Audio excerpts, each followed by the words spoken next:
Start करते हैं next portion. Next portion में आता है जस्ट उसके बाद हम स्टार्ट किए हैं, इसमें आएगा। तो सबसे पहले पढ़ेंगे हम toxic and anti nutritional substance found in the crop plants. पहला खेसारी या स्वीट पी जिसको कहते हैं, लेथाइरोजिन या लेथाइरस इसको कहते हैं। तो उसमें क्या पाया जाता है, तो लेथाइरेजिन या न्यूरोटॉक्सिन, लेथाइरेजिन या न्यूरोटॉक्सिन। अगला है पीजन पी, अगला है पीजन पी जिसको काउपी कहते हैं, pigeon pea and cowpea, sorry अलग अलग। पीजन पी एंड काउपी में क्या पाया जाता है, ट्रिप्सिन इनहिबिटर पाया जाता है। पीजन पी एंड काउपी में ट्रिप्सिन इनहिबिटर। फ्रेंच बीन में क्या पाया जाता है, तो हमारे फ्रेंच बीन में पाया जाता है haemagglutinin, glutenin, haemagglutinin, trypsin and amylase inhibitor. ठीक है। सोयाबीन में पाया जाता है trypsin inhibitor and goitrogen goitre से बना है। ठीक है। रैपसीड एंड मस्टर्ड में पाया जाता है यूरिक एसिड एंड इकोसेनोइक एसिड। अगला है कॉटन सीड जिसमें होता है गॉसिपोल। कॉटन सीड में क्या होता है, गॉसिपोल होता है, गॉसिपियम इसका साइंटिफिक नेम भी है। सैफ फ्लावर में होता है पॉलीफिनोलिक्स होते हैं। ठीक है। पोटैटो में सोलेनिन होता है, कुकुरबिट्स में सोलानिन होता है, कुकुरबिट्स में भी सोलेनिन होता है। ठीक है। कुकुरबिट्स में कुकुरबिटिसिन होता है, कुकुरबिट्स में सोलेनिन नहीं, कुकुरबिटिसिन होता है। ब्रिंजल में सोला सोडिन होता है, कसावा में होता है सियन ग्लूकोसाइड्स होता है। मैंगो में रेजिन्स। फील्ड पी में होता है anti vitamin E factor, field pea में क्या होता है, anti vitamin E factor. Sorghum में होता है tannins and cyanogenic glucosides HCN tannins and HCN. Sudan grass में होता है साइनोजेनिक ग्लूकोसाइड्स एचसीएन। ठीक है। व्हाइट क्लोवर में होता है इसमें भी साइनोजेनिक ग्लूकोसाइड्स होता है। अल्फा अल्फा में होता है saponins and plant oestrogens, sweet clover में होता है कोलम क्लोवर में होता है कौमेरिन। स्वीट क्लोवर में क्या होता है, कौमेरिन स्वीट क्लोवर में। ठीक है। अब अगला देखते हैं इंटरनेशनल ईयर की बात करें, इंटरनेशनल ईयर। ठीक है। इंटरनेशनल 2004 को इंटरनेशनल ईयर ऑफ राइस मनाया गया था। थीम था राइस इज लाइफ। थीम क्या था, तो राइस इज लाइफ। 2005 को neem patented year, patented from USA to India, year of parthenium भी 2005 को कहा जाता है, ईयर ऑफ पार्थेनियम। ठीक है। अगला है 2006 को international year of dessert and desertification, 2007 को वाटर ईयर के रूप में जाना जाता है। थीम था इसका मोर क्रॉप पर ड्रॉप, या ईयर ऑफ नीम भी से 2007 को ही ईयर ऑफ नीम भी कंसिडर किया जाता है। 2008 की बात करें तो international potato year and sanitation food safety and quality, 2009 की बात करें तो international astronomy year 2009 international astronomy year. 2010 की बात करें तो international year of biodiversity and year of tiger भी, international year of biodiversity year of tiger. 2011 की बात करें तो इंटरनेशनल फॉरेस्ट ईयर। 2012 की बात करें तो हॉर्टिकल्चर ईयर 2012 जो होता है हॉर्टिकल्चर ईयर। 2013 जो था वो इंडियन वाटर कंजर्वेशन ईयर, जिसका थीम था to create awareness about water conservation, या इसको इंटरनेशनल पल्स ईयर के रूप में भी सेलिब्रेट किया गया है, UN international year of water cooperation. ठीक है। अगला है 2014 international year of family farming, जिसका थीम था फीडिंग ऑफ वर्ल्ड के केयरिंग ऑफ द अर्थ। ठीक है। 2015 इंटरनेशनल ईयर ऑफ सॉयल, 2016 को इंटरनेशनल ईयर ऑफ पल्स, 2017 को international year of sustainable tourism and development, 2018 की बात करें तो international year of underutilised crop, जिसको सोरगम कहते हैं, underutilised crop sorghum, international year of underutilised crop sorghum. 2019 की बात करें तो international year of indigenous language, 2020 की बात करें तो international year of plant health, 2021 की बात करें तो international year of fruit and vegetable 2021, year of fruit and vegetable 2022 को मनाया जाता है international year of artisanal fisheries and aquaculture, international year of artisanal fisheries and aquaculture. 2023 को international year of millet,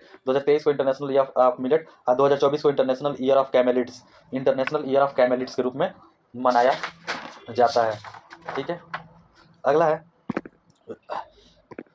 revolution की बात करते हैं। ठीक है। रिवोल्यूशंस पहला है अंबर रिवोल्यूशन, जो कि हनी बी के लिए होता है। अंबर रिवोल्यूशन किसके लिए, तो हनी बी के लिए। Saffron revolution solar energy. परवनी क्रांति जो है या परवनी रिवोल्यूशन ओकरा यानी भिंडी के लिए। ब्लैक रिवोल्यूशन पेट्रोलियम प्रोडक्ट्स के लिए, ब्लू रिवोल्यूशन फिश प्रोडक्शन के लिए, ब्राउन रिवोल्यूशन की बात करें तो लीथर या नॉन कन्वेंशनल या कोकोआ प्रोडक्शन के लिए,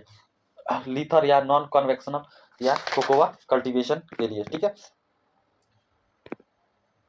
अगला है golden fibre revolution, golden fibre revolution, ठीक है, जो कि जूट प्रोडक्शन के लिए, गोल्डन फाइबर जूट प्रोडक्शन के लिए। और गोल्डन रिवोल्यूशन की बात करें तो फ्रूट्स या ओवरऑल हॉर्टिकल्चर डेवलपमेंट के लिए। Green revolution food grain production के लिए। Green gas, sorry green grass root revolution, green grass root revolution तो एसआरआई राइस के लिए है। Green grass root revolution SRI rice के लिए, एसआरआई मेथड ऑफ राइस के लिए। ग्रे रिवोल्यूशन फर्टिलाइजर प्रोडक्शन के लिए, ग्रे रिवोल्यूशन जो है फर्टिलाइजर प्रोडक्शन के लिए। पिंक रिवोल्यूशन की बात करें तो ओनियन प्रोडक्शन या फार्मास्यूटिकल,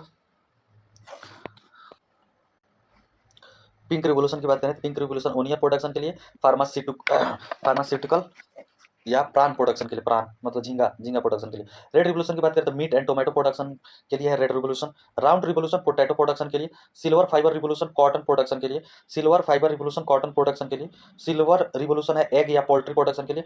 सिल्वर अगर प्रोडक्शन रिवोल्यूशन कहे तो एग या पोल्ट्री प्रोडक्शन के लिए। सिल्वर फाइबर रिवोल्यूशन की बात करें तो कॉटन प्रोडक्शन के लिए। White revolution in India operation flood, white revolution in India में उसको ऑपरेशन फ्लड कहा जाता है, जो कि मिल्क या एंड डेयरी प्रोडक्शन के लिए है। Yellow revolution oil seed production के लिए था, yellow revolution oil seed production के लिए। इवर ग्रीन रिवोल्यूशन की बात करें तो ओवरऑल डेवलपमेंट ऑफ एग्रीकल्चर, जो कि M S Swaminathan coined the term evergreen revolution to highlight the pathway of increasing production and productivity in manner such that short and long term goal of food production are not mutually antagonistic.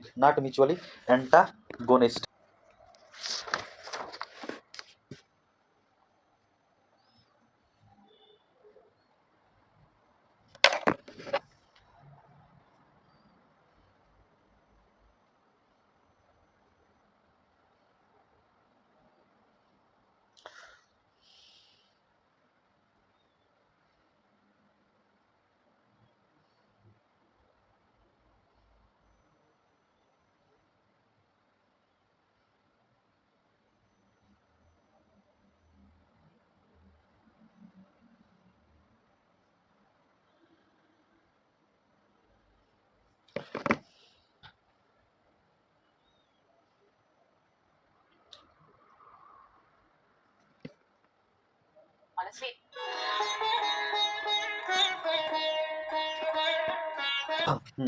History of green revolution की बात करें the beginning of the green revolution is often attribute to Norman Borlaug, जिसको father of green revolution भी कहा जाता है, an American scientist interested in agriculture, जो कि एग्रीकल्चर में इंटरेस्टेड थे।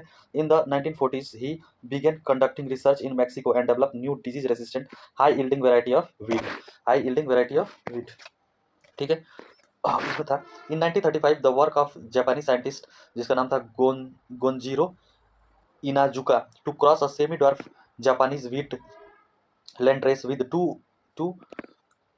two American varieties, resulting in improved semi-dwarf variety known as Norin 10, Unlike other varieties which stood के बाद दिया है कि taller than the 150 centimeter, the RH1 and RH2 genes present in the Norin 10 reduce the height of 60 to 110 centimeter. In the late 1940s, overall Vogel at Washington State University used Norin 10 to help produce high-yielding semi-dwarf winter wheat varieties. Eventually, Vogel's varieties ended up to the hand of Norman Borlaug, who was worked to develop rust-resistant wheat in Mexico.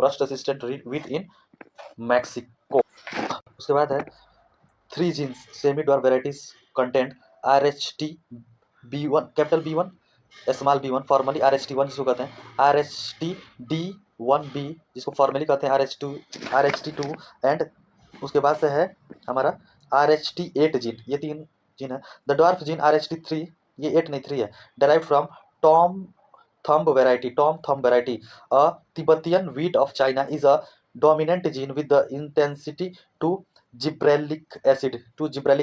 RH3 shows to depress alpha amylase activity and hence enhance the resistance to pre-harvest sprouting, mainly through its effect on the expression of alpha amylase.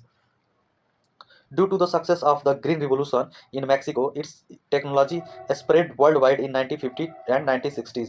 Mexican wheat was developed in Cemit, Mexico by Dr. Norman E. Borlaug. In 1963, Indian government imported 100 kg wheat, Sonera 64, Sonera 63 and Lerma Rojo, जो कि single gene वाली थी, through the help of Rockefeller Foundation. ठीक है।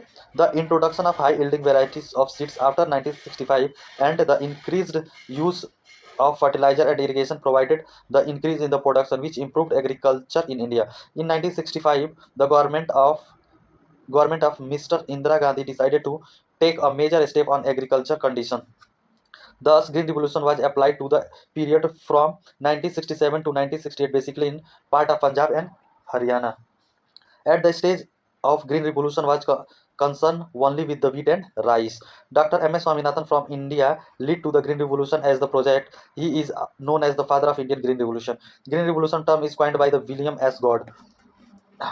The importance of dwarf wheat increased during the Green Revolution. The gene responsible for the wheat dwarfness is RHT1 and RHT2, which source Norin 10. Which source Norin 10. Thank you. Next question में मिला